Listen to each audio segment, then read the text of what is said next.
హైదరాబాద్లో శ్రీరామనవమి శోభాయాత్రను శాంతియుతంగా నిర్వహించేందుకు అన్ని ఏర్పాట్లు చేసినట్లు పోలీస్ కమిషనర్ సివి ఆనంద్ తెలిపారు. సీతారాంబాగ్లోని ద్రౌపది గార్డెన్లో వివిధ శాఖల అధికారులు శోభయాత్ర ఏర్పాట్లపై సమన్వయ సమావేశం నిర్వహించారు.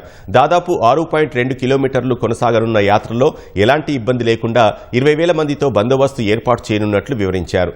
శోభయాత్ర జరిగే మార్గంలో సీసీ కెమెరాలు, డ్రోన్ల పర్యవేక్షణతో పాటు మఫ్తీలో పోలీసులు, మహిళల కోసం షీ టీమ్స్ ఉంచనున్నట్లు వివరించారు. యాత్ర సమయంలో ఇతర మతాలను కించపరిచే ప్రసంగాలు లేకుండా జాగ్రత్తగా వ్యవహరించాలని నిర్వాహకులకు సిపి సివి ఆనంద్ సూచించారు.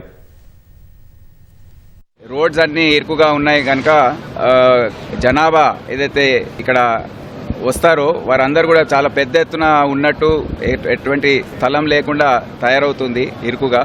సో అటువంటి సందర్భాల్లో జేబు దొంగలు వాళ్ళు యాక్టివ్ అయిపోతారు.